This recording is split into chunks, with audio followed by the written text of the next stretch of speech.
자, 여러분 이어서 보도록 합니다. 문제집 208페이지 16번 문제부터 봅니다. 208페이지 16번 문제부터요.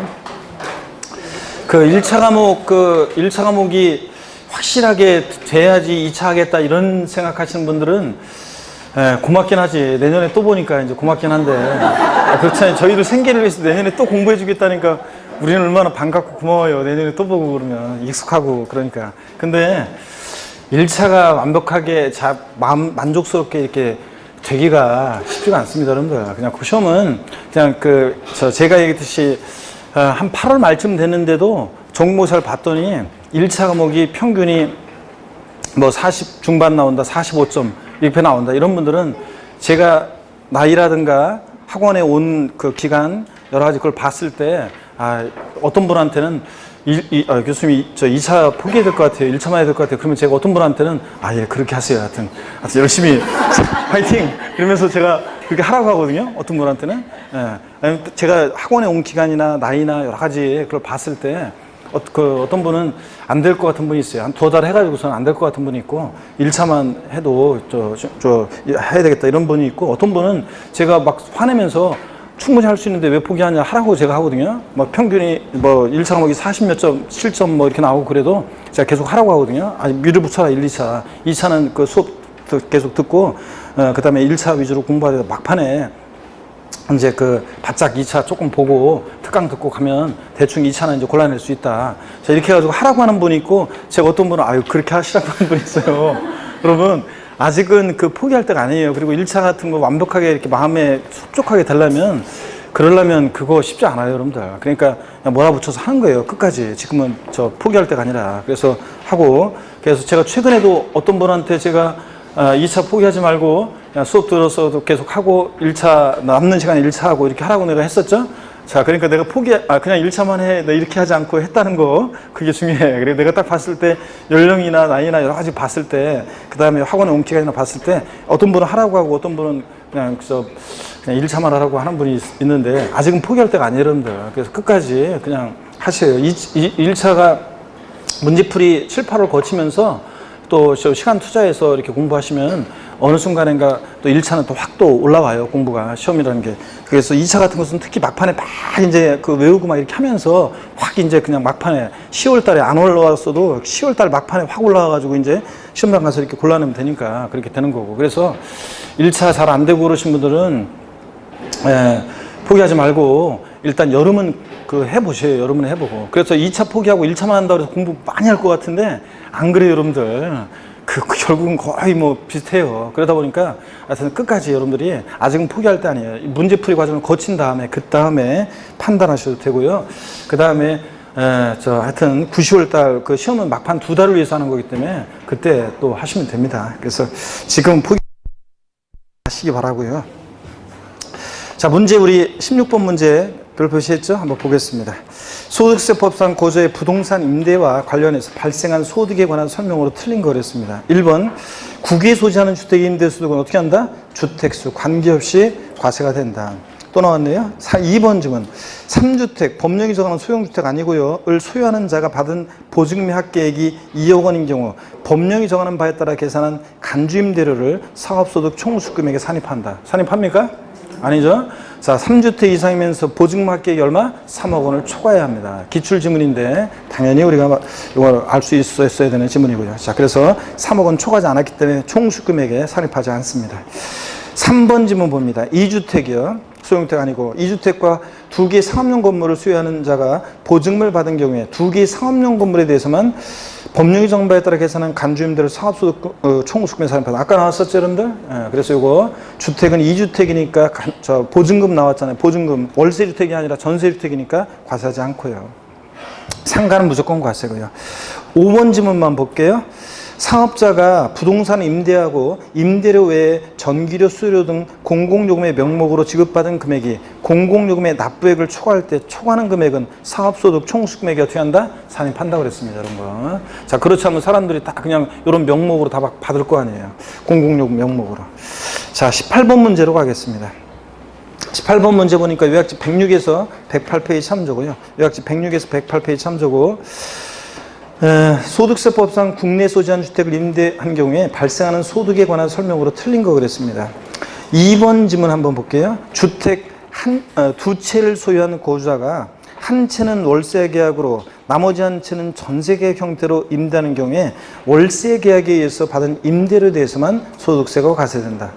그렇죠, 여러분? 주택 2주택자가 하나는 월세, 하나는 전세. 전세주택은 2주택일 때 과세 안 해요. 안 하고. 월세주택은 1개 소유하는 자주택 임대속만 비과세. 두 채는 월세. 아까 과세한다고 그랬죠? 아까 표 있었잖아요. 요약집에서. 우리가 봤습니다. 그래서 이거 맞는 지문입니다.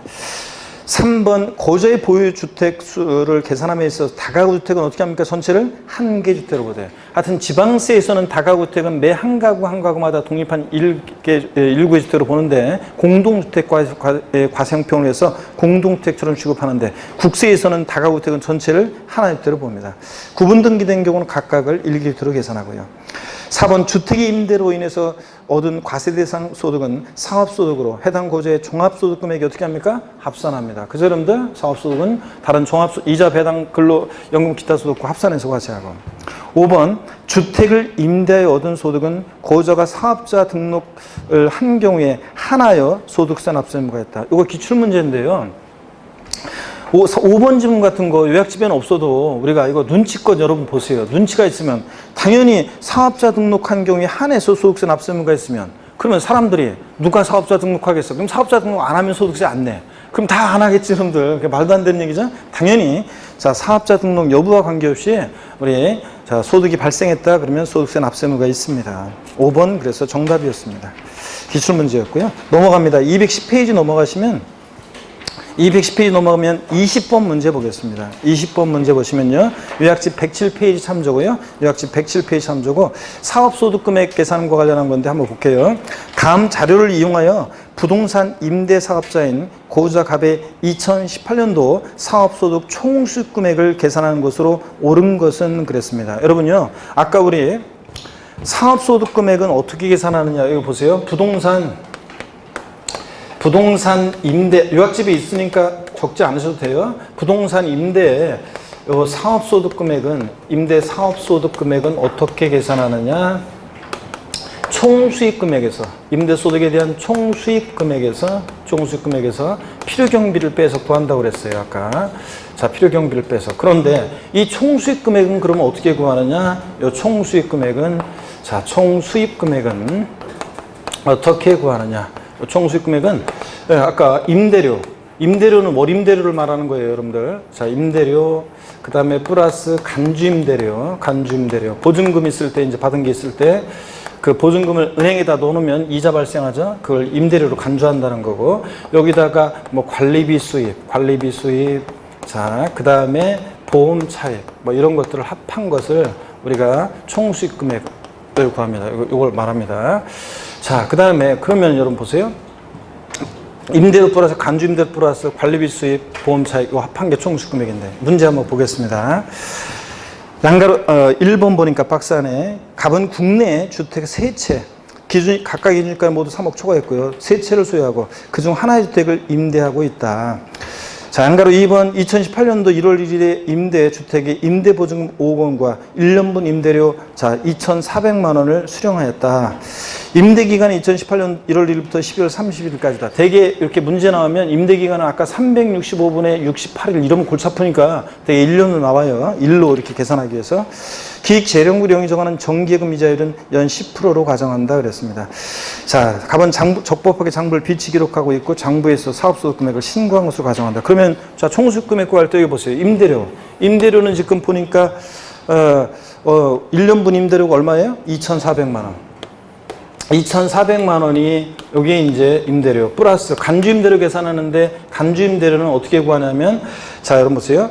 간주임대료는 주택은 간주임대료 원래 보증금 3억 원 초과할 때만 과세하고 3억까지 과세하지 않으니까 보증금에다가 해서 마이너스 3억 원 빼고 거기다 60%를 곱합니다. 60%만 과세하고 그래요. 근데 여기서는 보니까 자, 이게 뭐냐면 이게 주택이 뭐예요? 주택이네요. 자, 주택이네요. 그러면은 아까 간주임대료 어떻게 계산하냐? 주택은 자, 보증금이 얼마라고요? 5억 원. 자, 여기서 3억 원까지는 주택, 우리 전세주택은 3억 원 초과해서 3억까지는 과세하지 않잖아요. 그러니까 3억 원을 빼요. 그 다음에 3억 원을 빼고, 그 다음에 자, 여기에 60%만 과세예요. 보증금의 60%만 과세예요. 60%만 과세하거든요. 자, 그러니까 요거 간주임대료, 그 다음에 여기다가 정기예금, 임대기간 365분의 1년이니까 365예요. 그러니까 자, 요거 1이죠? 1이고 여기다가 뭐냐면 이제 여기다가 뭘 곱하면 이자율을 곱해요. 이자율이 몇 프로예요, 이거? 10%. 정기예금 이자율이 10%. 자, 그러니까 요거 2억이고 5억에 3억 빼니까 2억이고 2, 6, 12, 1억 2천에 10%니까 간주임대료는 1억 2천에 10%니까 얼마입니까? 1200만 원. 자, 1200만 원이고. 자, 그러면 여러분 보세요. 1200만 원. 그러면 관리비 수입이라든가 보험 차익에 대한 얘기가 있어요, 없어요? 없어요. 자, 그러니까 임대료 2,400에다가 또 1200만 원 합치니까 얼마입니까, 여러분? 예? 얼마예요, 여러분들? 3,600만 원이죠. 그래서 5번이 정답입니다. 그래서 요 문제 20번 문제를 통해서 우리가 주택 임대소득에 대한 상업소득 금액 계산 어떻게 하는지 계산 문제 한 번도, 요거는 시험에 직접적으로 계산 문제는 안 나왔는데 혹시 모르니까 한번 우리 처음으로 한번 배웁니다. 지난 순환에도 안 배웠죠? 오늘 문제풀이 과정에서 총 한번 봅니다. 부동산 임대 사업소득 금액은 총 수익 금액에서 필요 경비를 빼는데 총 수익 금액은 어떻게 계산하냐? 임대료. 이건 월임대료를 말한다는 거. 임대료 플러스 간주임대료. 간주임대료 주택임대에 대한 간주임대료는 자, 우리가 보증금에서 얼마를 빼냐면 3억 원 초과할 때 전세주택은 과세하니까 3억 원을 빼요. 그 다음에 보증금의 전체를 과세하는 게 아니라 또 60%만 과세해요. 그래서 60%를 곱해. 자, 60% 곱하고 여기다가 임대기간 일수, 대개 1로 나와요. 1년으로 대개 시험 문제 나올 거고, 그 다음에 정기예금 이자율을 곱합니다. 이렇게 해서 간주임대료 구해서 합한 게 총 수익금액이라는 거. 아시겠습니까, 여러분? 관리비 수입이나 보험 차익이 조건이 없다 그러면 자, 이렇게 해서 구한다는 거 한번 연습을 이 문제를 통해서 해보시면 돼요. 자, 이렇게 해서 했고 5번 정답이고, 그 다음에 21번 문제는 작년 28회 기출문제예요. 작년 기출문제도 한번 볼게요. 소득세법상 고지자가 2018년도에 국내 소재 부동산 등을 임대하여 발생하는 소득에 관한 설명으로 틀린 것은 그랬습니다.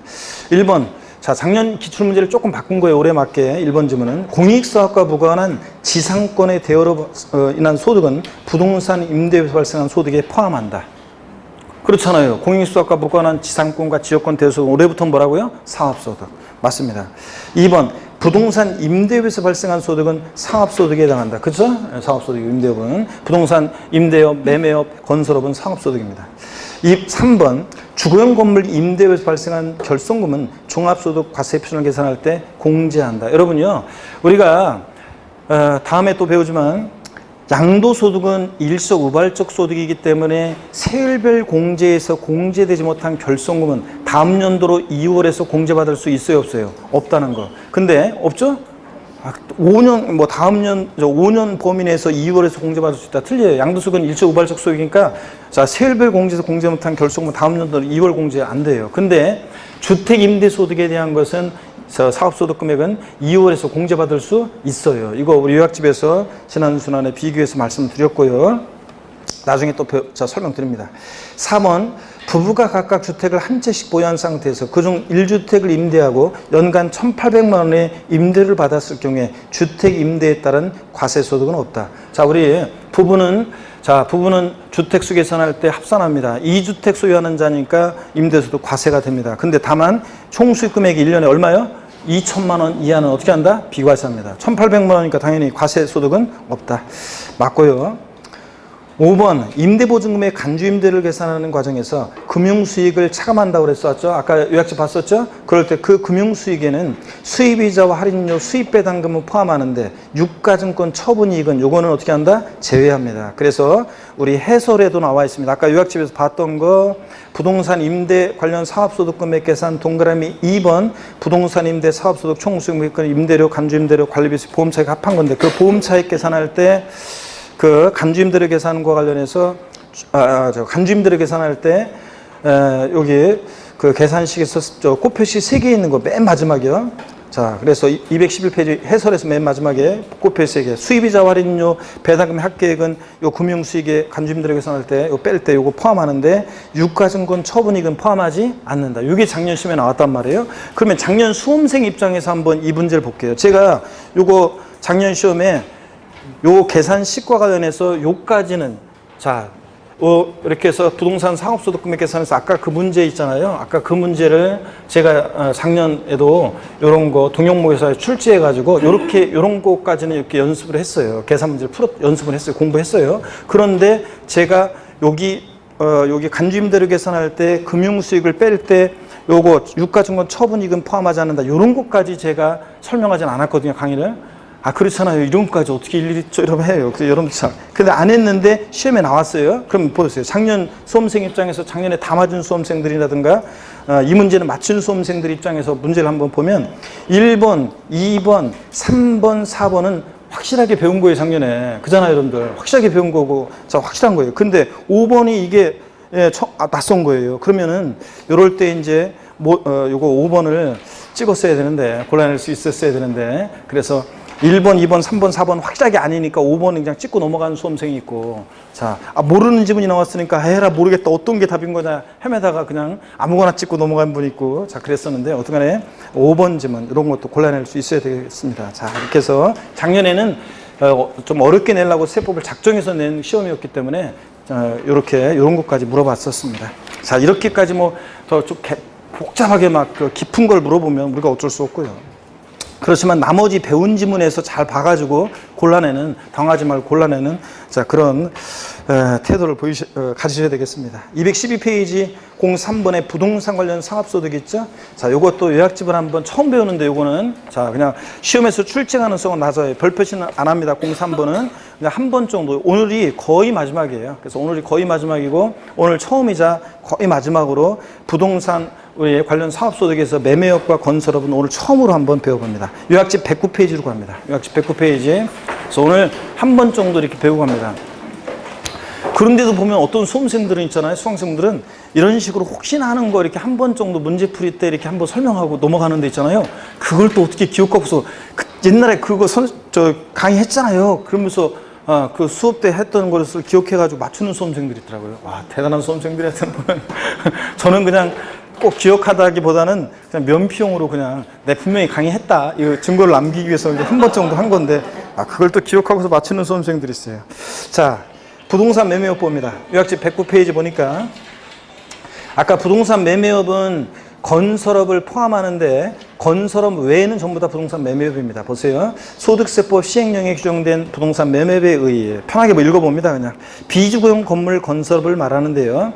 부동산 개발 및 공급업을 말하고요. 근데 동그라미 3번 주거용 건물 개발 및 공급업은 제외예요. 이거는 나중에 건설업으로 가셔야 하기 때문에 2번 소득세법 기본 통칙에서 규정하는 부동산 매매에 의는요. 동그라미 1번 부동산의 매매, 건물의 신축 판매하는 것도 포함해서요. 또는 중개를 사업 목적으로 동그라미 2번 부동산을 매매하거나 사업상의 목적으로 부가가치세법상, 소득세법상이 아니라 부가가치세법상 일과세기간 내 여러분 우리 부가가치세는 과세기간을 1년을 2기로 나눠요. 1월 1일부터 6월 30일까지를 1기 과세기간 부가세 7월 1일부터 12월 31일까지를 부가세 2기 과세기간으로 나눌 때 그 부가세법상 1과세기간 내 1회 이상 부동산을 취득하고 앤드 2회 이상 판매하면 이게 부동산 매매업입니다. 1박 2일이네요. 1박 2일. 자, 여러분 보세요. 그러니까 1월 1일부터 제가 6월 30일까지 부가세법상 1과세기간 내에 부동산을 2번 샀고요. 1번 팔았어요. 그러면 양도소득세라고 하세요. 종합소득세, 부동산 요거 매매업으로 하세요. 예? 양도소득세로 과세합니다. 자, 2번 사고 1번 팔면 1박 2일이 아니잖아요. 2박 1일? 이게 돼버리잖아요. 아니죠? 1박 2일에 대해 1회 이상 취득하고 앤드 2회 이상 판매해야 돼요. 그 다음에 3번 팔기만 했어요. 3번 팔기만 했어. 그러면 양도소득세 납세무자예요? 종합소득세, 사업소득 납세무자예요? 양도소득세 납세무자입니다. 1회 이상 취득하고 앤드 2회 이상 판매해야 돼요. 1박 2일이 됩니다. 그 다음에 3번 주택 2회 건물을 신축 판매하거나 기존의 주택을 매입 판매하거나 하여튼 부동산을 팔면 사업적인 목적을 갖고 매매업입니다. 자, 4번 부동산 매매업에서 발생하는 소득은 사업소득이고요. 5번 토지 등의 매매차익 예정신고 납부요. 부동산 매매업은 예정신고 의무가 있는데요. 그 매매차익 계산하는 게 양도소득세 계산과 거의 비슷해요. 토지 등의 매매 차익 계산은 매매가액에서 필요비 빼고 건설 장면에 충당한 이자 빼고 매도인을 지급하는 공과금 빼고 장기 보유 손절 빼는데, 자, 토지 등의 매매 차익 계산에 있어서는 뭐가 양도세 계산과 비교해서 없냐면 기본 공제가 없어요. 그죠? 계산식에서. 근데 주택 등 매매 차익 계산에서는, 주택 매매 차익 계산에서는 매매가액에서 필요비 빼고 장기보유세 빼고 기본 공제도 빼네. 그러니까 토지 등의 매매 차익 계산은 기본 공제가 없고, 그 다음에 또 주택 등 매매 차익 계산에서는 기본 공제도 공제되고요. 자, 그래서 양도세 계산과 비슷하고, 양가로 2번 예정신고 의무가 있는데, 매매업은 부동산 매매업자는 토지 등의 매매 차익과 그 세액을 매매일이 속하는 달의 말일로부터 2개월 내에 납세지 관할 세무서에게 신고하고 납부해야 한다. 양도소득세 예정신고 납부는 양도일이 속하는 달의 말일로부터 2개월인데 얘는 매매일이 속하는 달의 말일로부터 2개월이네. 요것만 다르네요. 그잖아요. 매매차익 예정신고 납부. 양가로 3번, 이 경우 납부할 세액이 1,000만 원 초과하면 분할 납부도 가능하고요. 그 다음에 양가로 4번, 토지 등의 매매 차익이 없거나 매매 차손이 발생한 때도 신고는 해야 한다.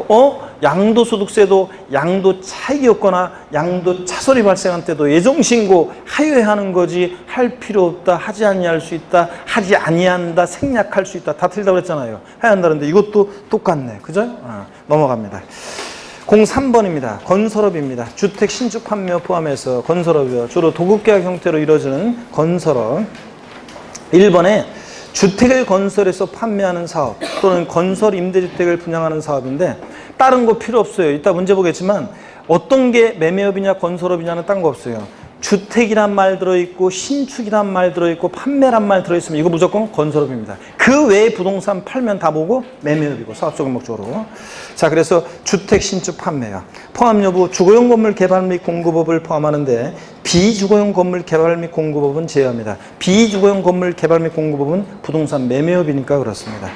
4번 건설업은 매매업과의 결정적인 차이점인데 예정신고 의무가 없어요. 집 짓다 도급계약 형태로 이루어지는데 집 짓다 말고 예정신고 할 수는 없잖아요. 그래서 건설업은 예정신고 의무가 없고 매매업은 예정신고 의무가 있고요. 이게 결정적인 차이점이고, 5번 주거용 건물 개발 및 공급업의 주택의 부속 토지 범위를 보면 다음의 면적 중 넓은 면적 이내로 한다. 그래서 건물의 연면적과 뭐 제외되는 것들이 있고, 2번 건물이 정착된 면적의 도시적은 5배, 도시적 밖은 10배 한 거 산정한 면적과 비교해서 건축물 연면적과 비교해서 둘 중 넓은 면적 이내를 주택의 부속 토지로 하고요. 건설 등에서는. 그 다음에 그 표를 보니까 양도소득세, 부동산 매매업, 주택 신축 판매업, 즉 건설업과의 차이점을 보니까 예정신고 의무가 양도소득세나 부동산 매매업은 있는데, 자, 건설업은 예정신고 의무가 있다 없다? 없고요. 확정신고 의무는 다 있고요. 예정신고 의무가 있냐 여부에 따라서 양도소득 등과 매매업과 건설업의 차이점입니다. 겸용주택의 구분은 뭐냐면요. 여러분 한번 보세요. 이것도. 절 보세요. 잠깐만. 자, 절 보시면 우리가요.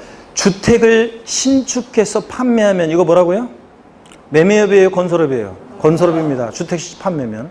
상가를 신축해서 판매하면 이건 뭐로 과세한다고요? 부동산 매매업입니다. 상가 신축 판매는. 근데 주거와 주거 이외 용도에 겸용되는 겸용주택을 신축해서 판매해요. 그러면 이 겸용주택을 주택으로 보면 주택 신축 판매니까 건설업으로 과세하고, 근데 이걸 상가로 보면 상가 신축 판매니까 매매업으로 과세하잖아요. 그러니까 이 겸용주택을 어떻게 보느냐에 따라서 건설업으로 과세할지 매매업으로 과세할지 이런 문제가 생기잖아요. 그래서 겸용주택 어떻게 판단하느냐? 자, 하나의 매매 단위로, 그러니까 겸용주택을 상가와 주택을 이걸 전체를 하나의 단위로 매매하는 경우가 있고, 상가는 상가, 주택은 주택을 따로따로 매매하는 경우가 있는데, 우리가 그냥 이거 시험에 한 번도 안 나왔는데 이것까지 우리가 다 완벽하게 공부할 수는 없고, 하나의 매매 단위로 매매하는 경우 요거만 한번 보게 해요. 요거는 양도소득세 겸용주택과 거의 비슷해요. 그래, 똑같아요. 그래서 보세요. 부동을 보니까 상가 면적이 주택 면적보다 작아요. 즉 주택 면적이 주택 이해 면적보다 상가 면적보다 클 때는 전부 주택으로 봐가지고 주택이니까 얘는 주거용 건물 개발 및 공급업, 즉 건설업으로 과세해요. 근데 주택 면적이 주택 이해 면적보다 작거나 같을 때는 주거 부분만 주택으로 봐서 주거 부분은 건설업으로, 상가 부분은 상가 신축 판매니까 부동산 매매업으로 과세합니다. 우리 양도소득세에서 겸용주택을 지난 순환에 어떻게 배웠냐? 부등호 주택이 클 때만 전부 주택.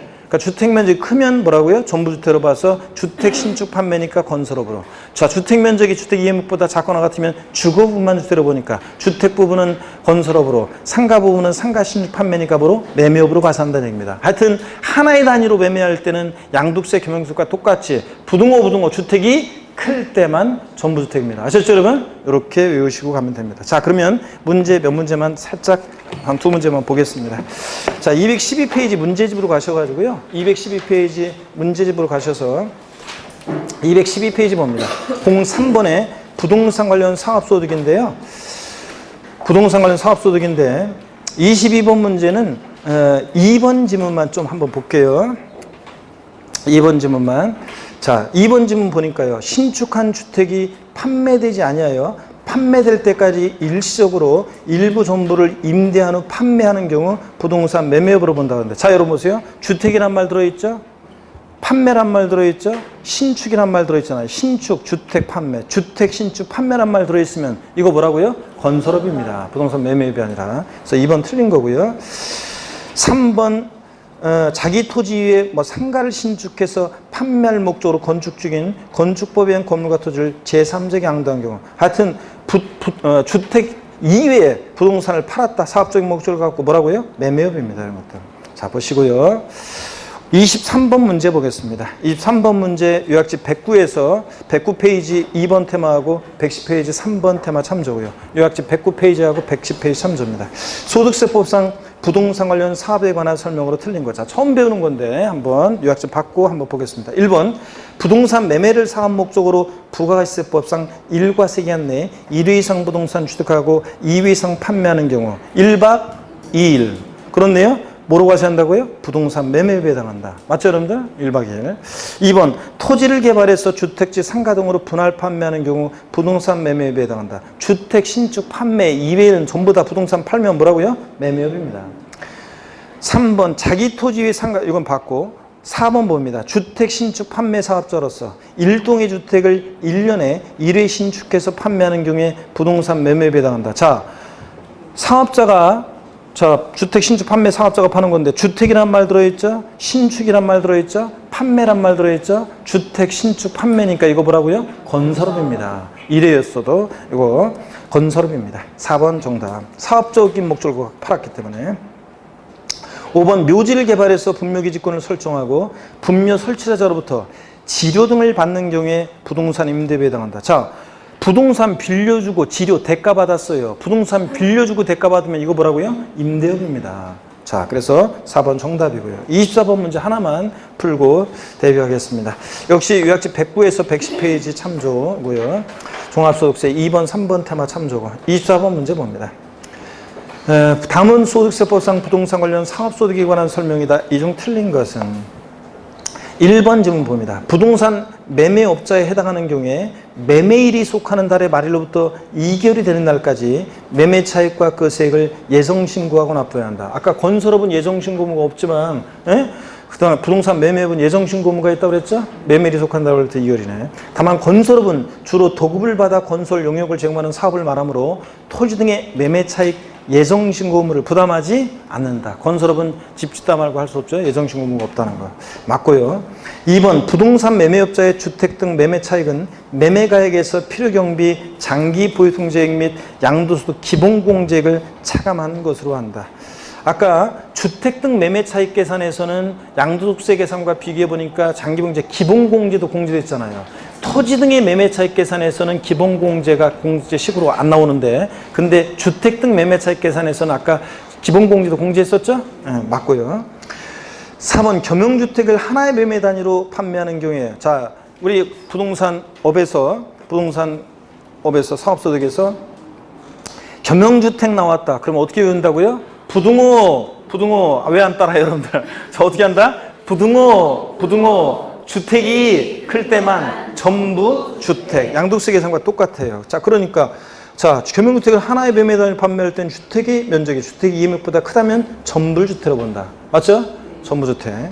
4번 부동산 매매업은 기준시가에서 매매차익 계산하면 원칙이라는데 여러분 당연히 해설에도 나오지만 당연히 뭐로 계산해? 실거래가로 계산합니다. 국외대산도 그렇고 국내대산도 그렇고 무조건 자 이런 것도 매매업도 뭐로 계산한다고요? 실거래가로 계산하는 게 원칙입니다. 당연히 지금은 실거래가로 계산합니다. 4번 틀렸고요. 5번 기존주택을 구입해서 판매하는 4번 주택 신축 판매가 아니잖아요. 주택 신축 판매가 아니니까 뭐라고요 이거? 부동산 매매에 해당한다. 맞습니다. 자 이렇게 해서 매매업과 건설업 차이점 어떻게 할지 알겠죠 여러분들? 자 잘 모르겠으면 하여튼 요거라도 매매업과 건설업은 하여튼 주택 신축 판매면 건설업이고 그 외에 부동산 팔면 다 뭐고? 매매업이고 차이점은 자 예정신고 의무가 매매업은 있는데 건설업은 예정신고 의무가 있다 없다? 없다. 뭐 이런 것들 아셨죠 여러분? 요 정도 알면 되겠습니다. 214페이지 챕터 3장 양도소득세입니다. 아유 우리 양도소득세는 뭐 양도세는 뭐 우리가 시험에서 제일 중요한 거고 대여섯 문제 나오고요. 01번 특징 및 과세 대상물 별표시 2개 합니다. 과세 대상에서 별표시 2개입니다. 별표시 2개고 1번, 2번 문제 같은 것은 그냥 기본적인 자 이렇게 그러니까 여러분 읽어보시고요. 자 힘내시면서 3번 문제부터 봅니다. 215페이지 3번 문제부터 보니까 요약집 75페이지 6번 테마 참조고요. 6번 테마 참조고 소득세법상 소득세에 관한 내용이 다 틀린 거 그랬습니다. 종합적인 문제라 한번 보겠습니다. 1번 비고자가 국외에 소지하는 토지를 양도하는 경우에 양도소득세 납세의무는 없다. 에? 비고자는 국외에 있는 토지 마돈나가 미국에 있는 토지 팔았을 때 우리하고 관계가 있어요 없어요? 없습니다. 없다. 맞고요. 2번이 요약집 86페이지 요약집 86페이지 13번 테마입니다. 다음 주에 공부할 건데 요약집 86페이지 13번 테마인데 우리 5, 6월에 공부했습니다. 허위계약서를 작성하거나 미등기 양도하는 자산의 경우에 소득세법상의 비과세는 받을 수 없지만 조세 특례제한법상의 감면은 적용받을 수 있다. O, X요? X입니다. 우리 허위계약서 작성했다. 비과세 감면 다 배제됩니다. 업계약서는 다운계약서였다. 미등기 양도했다. 비과세 감면 다 배제합니다. 비과세는 배제되지만 감면은 적용받을 수 있다. X입니다 여러분들. 허위계약서 작성하거나 미등기 양도하면 비과세 감면 다 배제입니다 여러분들. 그래서 2번이 틀렸습니다. 뒷동네가. 정답이고요. 3번 거주자의 양도소득에 대한 과세표시는 자, 종합소득 및 퇴직소득에 대한 과세품과 구분하여 계산한다. 양도소득은 우리 소득세 과세 방식 중에서 종합과세, 분리과세, 분류과세 방식이 있는데 어떤 과세 방식 채택한다고 그랬어요? 분류과세 방식을 채택하기 때문에 양도소득은 종합소득이나 퇴직소득에 대한 과세품과 합산해서 과세해요? 구분해서 계산해요? 구분해서 따로 양도소득만 구분해서 과세합니다. 맞고요. 4번 동일 연도의 부동산을 여러 번 양도했을 때 양도소득세는 양도자별로 전부 다 어떻게 한다? 합산해서 과세합니다. 1월 1일부터 12월 31일까지 부동산 3월 달에도 팔고 5월 달에도 팔았다. 그러면 그 각각 발생한 양도소득을 양도자별로 어떻게 합니까? 합산해서 과세합니다. 맞고요. 5번 거주자가 주소 및 거소를 국외로 이전해서 비고자가 될 때는 1월 1일부터 언제까지? 출국일까지를 과세기한으로 예외가 있고요. 이런 것들. 자, 4번 문제. 요약집 77페이지 6번 테마 참조고요. 요약집 77페이지 6번 테마 참조고요. 이것도 한번 우리 종합적인 거라 한번 문제를 풀어보겠습니다. 일단 양도소득세에 관한 설명으로 옳은 건데 1번이요.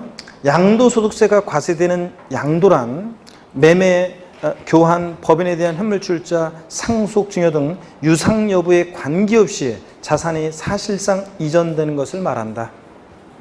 양도세는 양도에 과세하는 세금인데 누가 양도가 뭐냐 물어보면 한마디로 뭐라고 대답하신다? 사실상 유상 이전이다. 반드시 대가를 받고 이전해야지 무상 이전은 양도에 해당하지 않습니다. 이거 뭐가 틀렸어요? 상속, 증여 등 유상 여부에 관계없이 틀렸습니다. 반드시 대가를 받고 이전해야지 상속, 증여 같은 무상 이전은 양도에 해당하지 않습니다. 그래서 상속, 증여 등 유상 여부 관계없이 틀렸고요. 2번 파산 선고에 의한 처부도 발생하는 소득에 대해서도 양도소득세가 과세된다. 우리 양도소득이 비과세되는 소득이 세 번 하면 네 가지가 있었잖아요. 그 중에 첫 번째 파산 선고에 의한 처부도 발생한 소득은 이거 어떻게 한다? 비과세한다 그랬습니다. 채무자가 빈 털털이라고 법원에서 파산 선고 내렸고 채무자의 남아있는 재산 요거 파산재단에 속하게 됐을 때 처분되면 누구한테 양도세 내라고 할 거예요? 당연히 파산 선고에 의한 처분을 발생한 소득이 어떻게 한다? 비과세합니다. 과세한다 틀렸고.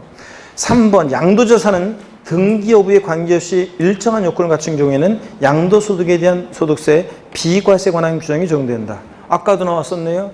미등기 양도하면 당연히 비과세 어떻게 한다? 배제됩니다. 등기 여부에 관계없이 비과세 규정이 적용돼? 아닙니다. 미등기 양도하면 비과세 해준다는 입니다? 안 해주잖아요. 등기 여부에 관계없이 비과세 땡입니다. 4번 지문은 요약집 75페이지에 1번 테마 참조고, 요약집 75페이지 1번 테마 참조고 또 나왔네요. 거제에 양도소득에 대한 과세표준은 종합소득 및 퇴직소득에 대한 과세표준과 합산해서 계산해요? 구분해서 계산해요? 구분해서 계산합니다. 따로. 분류과세. 맞죠 여러분들? 그래서 4번이 정답입니다. 5번 지문 양도소득세 과세기간은 양도자가 임의로 1년의 기간을 정하는 것이 원칙인데 그래요? 소득세 과세기간을 납세자가 임의로 설정할 수 있다 없다? 없다고 그랬습니다. 무조건 1월 1일부터 12월 31일까지입니다. 과세기간이 정해지지 않은 경우 1월부터 하여튼 틀렸습니다. 임의로 정할 수 없습니다. 넘어갑니다. 216페이지 5번 문제는 여러분이 풀어보실 수 있고요. 6번 문제가 이제부터가 우리 과세 대상에 관한 문제입니다. 그래서 6번 문제부터가 요약집 76에서 77페이지, 요약집 76에서 77페이지 7번 테마 참조인데요. 6번 문제 기출문제인데 여러분이 충분히 이런 것들을 풀 수 있습니다. 부동산 임차권은 반드시 등기된 것만 대상이지 미등기 부동산 임차권은 대상이 된다 안 된다? 안 된다는 거. 그래서 6번 문제 5번 지문만 한번 볼게요. 등기되지 않은 부동산 임차권의 양도는 과세 대상이다. 부동산 임차권, 지상권, 전세권은 등기와 무관하게 대상이 됩니다. 미등기 지상권, 미등기 전세권 대상이 되죠? 근데 부동산 임차권은 반드시 뭐만? 등기된 것만 대상이지 미등기 부동산 임차권은 대상이 아니라고 그랬습니다. 그랬잖아요 여러분들. 이런 거는 그래서 우리가 알고 있어야 되는데 이제 9번 문제로 넘어갑니다. 나머지 여러분이 보시고요. 9번 문제 별표시 하시고 요약집 76에서 77페이지 참조고 양도세 7번 테마 참조입니다. 7번. 자, 그럼 요약집을 한번 과세 대상은 빠르게 한번 훑어보겠습니다. 바로 문제만 풀고 넘어가려고 했더니 여러분이 대답을 안 하는 분들이 많아가지고 한번 또 읽어봐야 되겠네. 자, 요약집 우리가 73페이지, 74페이지, 75 이런 거 다 여러분들이 봤습니다. 요약집 75페이지부터 봅니다. 요약집 75페이지부터요. 나머지 것들 여러분들이 쭉 읽어보시고 아까 봤고요.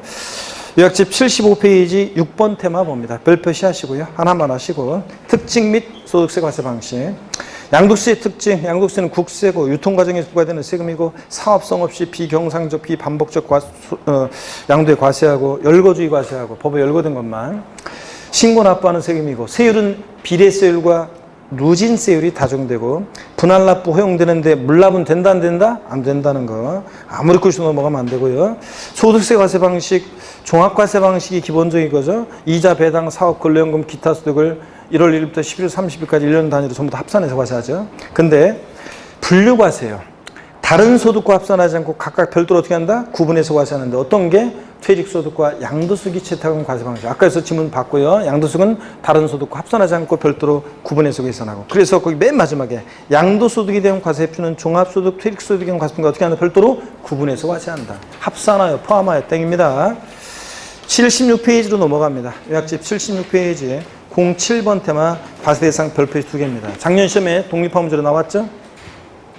과세 대상은 뭐 독립화 문제로 나와주면 뭐 한 문제 그냥 주는 문제지 뭐 지문도 짧고 그냥 도와주는 문제죠. 과세 대상을 빠르게 한번 훑어보겠습니다. 기초과정부터 계속 봤기 때문에 토지 건물 대상인데 건물에 부속된 시설물이나 구축물은 대상이 되는데 건물과 독립한 시설물이나 구축물은 양도세 대상이 아닙니다. 부동산에 관한 권리 대상인데 자 먼저 한가로 1번 사용수익에 관한 권리로서 지상권, 전세권, 등기된 부동산 임차권 대상인데 지상권, 전세권은 등기와 무관하게 대상이 된다. 미등기 전세권 대상입니까?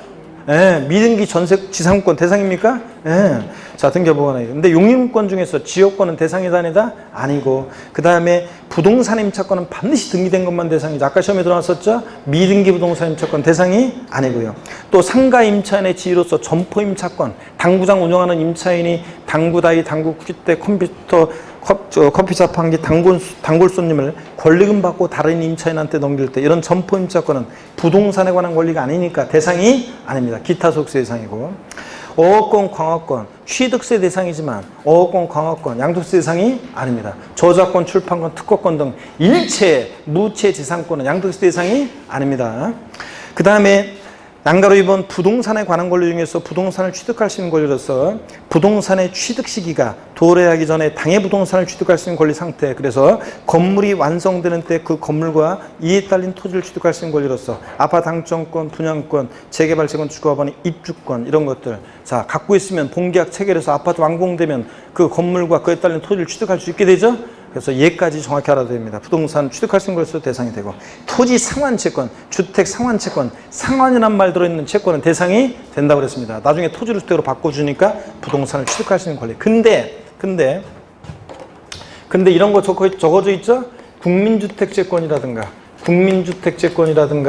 국민주택채권이나 그 다음에 토지개발채권 같은 이런 것들은 나중에 백날 갖고 있어도 국민주택으로 토지로 바꿔준다? 안 바꿔준다? 안 바꿔주니까 대상이 아니다. 이런 것들은 토지 상환채권, 주택 상환채권과 구별하라고 그랬고요.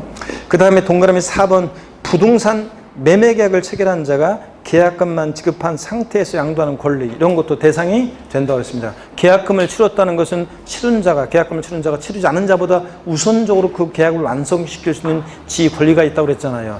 예? 자, 그래서 시동생 명의로 아파트 분양계약 체결하고요 했는데 잔금 치르기 전인데요. 애들 아빠 명의로 명의를 바꾸려고 하는데 어떤 세금이 문제되나요? 부동산을 취득할 수 있는 권리 양도로 본다고 그랬습니다. 3번 기타 자 산 네 가지가 있습니다. 종류 글자 그대로. 난가로 1번과 2번이 중요한 거죠. 골프용권, 콘도용권, 헬스클럽용권 같은 명칭 불문하고 남보다 배타적 우월적 지위에서 시설물을 이용할 수 있는 이용권, 회원권은 대상이 된다고 그랬습니다. 근데 여기 가로 안에 작년 시험에 들어왔지만 회원권적 성격이 들어있는 주식도 포함해서 대상이 됩니다. 이 주식을 보유함으로 회원들이 누릴 수 있는 지위를 누리게 될 때 이런 주식도 대상이 됩니다. 주주회원권이라고도 하는데 대상이 되고 양가로 2번 영업권은 반드시 뭐랑? 사업용 고정자산과 함께 양도해야죠. 토지, 건물, 부동산에 관한 권리와 함께. 그래서 작년 시험에 들어왔지만 건물과 함께 양도하는, 토지와 함께 양도하는, 부동산에 관한 권리와 함께 양도하는 영업권은 대상이 됩니다. 또 화살표 보니까 영업권을 별도로 평가하지 않았으나 사회통념상 자산에 포함돼서 함께 양도된 것으로 인정되는 영업권과 행정관청으로부터 인가가 면허 등 받음으로써 얻는 경제적 이익을 포함해서 이런 것도 대상이 됩니다. 영업권. 자, 박스 안에 영업권 반드시 사업용 고정자산과 함께 양도해야지 사업용 고정자산과 분리되어 양도되는 영업권은 대상이 아니라고 했습니다.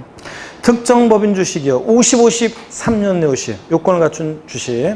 또 특수업종 영위하는 스키장, 골프장, 휴양, 콘도 같은 부동산 관련 관광, 레저업종 영위하는 부동산 과다 보유 법인의 주식. 얼마나 부동산을 과다하게 보유하고 있냐? 이 법인의 전체 자산 총가액 중에서 부동산 등이 차지하는 비율이 80% 넘는 이런 법인에 있어서는 단 한 주를 매각하더라도 대상이 된다. 그래서 저를 보세요. 기타 자산으로서 양도세 대상이 되는 주식 두 가지 요건 50, 50, 3년 내 50, 80% 단 한 주. 에브리바디 다 같이요. 시작. 50, 50, 3년 내 50, 80% 단 한 주. 이렇게 외우라고 그랬습니다.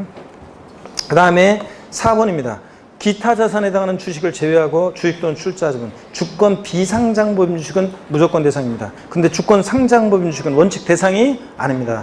예외적으로만 대상이 되는데 대주주가 양도하거나 또는 뭐 할 때 장외 거래할 때 증권시장을 통하지 않고 거래했을 때만 대상이다. 그러다 보니까 박스 안에 소액주주가, 여러분 소액주주죠? 되게 증권시장을 통해서 여러분들이 주식 거래하죠? 그럴 때 양도세 대상이 된다 안 된다? 안 된다. 주권 상장분 주식. 5번 파생상품, 코스피 200 선물 옵션에 해당하는 금융상품. 요거 양도세 대상이 된다만 하시면 되겠고요. 자, 이렇게 해서 양도세 대상을 봤습니다. 자, 그러면 자, 문제집으로 가겠습니다. 9번 문제 봅니다. 217페이지, 문제집 217페이지 9번 문제 별표시합니다. 요약집 76에서 77페이지 참조였고 7번 테마 참조 봅니다. 소득세법상 양도소득세 소득에 양도소득에 해당하지 않는 거 그랬습니다. 1번 부동산 취득할 수 있는 권리 양도로 발생한 소득 대상이죠. 2번 등기된 부동산 임차권 양도로 발생한 소득. 3번 지상권 전세권 양도로 발생한 소득 대상이죠. 4번 행정관청으로부터 인가, 허가, 면허 등을 받음으로써 발생한 영업권의 단독 양도로 인해서 발생한 소득. 영업권은 반드시 뭐랑? 사업용 고정상과 함께 양도해야지. 영업권만 단독 양도하면 기타 소득세 대상이지 양도세 대상이 아닙니다. 4번 정답. 5번 시설물을 배타적으로 이용하거나 일반 이용자에 비해서 유리한 조건으로 시설물을 이용할 수 있는 권리가 부여된 주식. 이거 회원권적 성격이 드는 주식이라고 그랬죠? 제 친구가 골프상법인의 대표인데 뻥이라고 그랬잖아요. 근데 우리 골프상법인의 주식을 인수할 생각이 없냐? 그래 좋아. 대신 내가 니네 골프상법인의 주식을 갖고 있는 것만큼은 회원들이 누릴 수 있는 지위를 누리게 해줘라. 그럴 때 주식은 회원권적 성격이 들어있는 이런 주식은 대상이 된다고 그랬습니다. 넘어갑니다. 자, 그래서 218페이지 이런 것들 10번 문제 이런 것들 여러분이 보시고요. 12번 문제 보겠습니다. 12번 문제 별표시합니다. 12번 문제 요약집 76에서 78페이지 참조고, 자 7번하고 8번 테마 참조입니다. 우리 저 7번 8번 테마 참조 양도세. 자 한번 보겠습니다. 이건 양도의 유형도 포함되어 있는 건데 한번 우리가 그래도 미리 한번 보겠습니다. 다음 중 소득세법상 양도세 대상에 해당하는 것은 몇 개인가? 자, 대상이 되면 O 아니면 X를 큰 소리를 외치면서 체크합니다. 기억번 등기되지 아니한 지상권 양도로 발생한 소득. 미등기 지상권, 미등기 전세권 대상이 된다고 그랬잖아요. 지상권, 전세권 등기와 무관하게. O. 니은번 소액주주가 유가증권시장에서 상장 주식을 양도하는 경우. 주권 상장 모든 주식 대주가 양도하는 것도 아니고 장외 거래한 것도 아니니까 대상이 아닙니다. 대독 소리가 너무 작으신 것 같아요. 큰 소리로 하라니까 O인지 X인지 50% 확률인데. 자, 디귿번 사업소득이 발생하는 점포임차권 양도로 발생한 소득. 이거 기타 소득이죠? 네, 그래서 X입니다. 리을번 채무에 대해서 토지를 대물 변제하는 경우. 대물 변제는 자 채무를 면한 대가를 받고 이전하니까 양도 해당합니다. 5. 미음번 사업용 기계장치를 양도하면 발생한 소득. 기계장치 이런 건 아까 열거된 대상에 있었어요? 없었어요? 없었습니다. X. 자, 비읍번 담보 목적으로 토지를 이전하는 경우. 채권 담보, 양도 담보 목적으로 이전은 사실상 이전이 아니라 형적 이전이기 때문에 양도에 해당하지 않는다고 그랬습니다. 담보 목적 이전. X. 상가 건축물이 수용되는 경우. 수용은 양도에 해당합니다. 여러분, 수용은. 강제로 매매가 이루어져도 보상금 받고 이전이니까 수용은 양도에 해당하고. 이응번 재산세를 관할구역 내 토지로 물납. 조세 물납도 부동산 지자체로 소유권 이전해요. 사실상 이전하고 대가를 받아야 되는데 조세 채무를 면한 대가를 받고 이전하니까 대물 변제로서 조세 물납도 양도에 해당한다고 그랬습니다. 그래서 5입니다. 그래서 대상에 해당하는 것은 기역, 리을, 시옷, 이응. 그래서 4개가 정답입니다. 13번은 기출문제인데 여러분이 충분히 풀 수 있습니다. 13번은 기출문제인데 여러분이 충분히 풀 수 있으니까 여러분이 보시고요. 자, 02번 테마 양도의 개념입니다. 별표 세게 합니다. 별표 세게 하시고요. 자, 그래서 올해도 역시 과세대상과 양도의 개념 유형 묶어서 시험에 나올 가능성이 높습니다. 자, 요거는 또 역시 잠시 쉬었다가요. 우리 본격적으로 또 보도록 하겠습니다.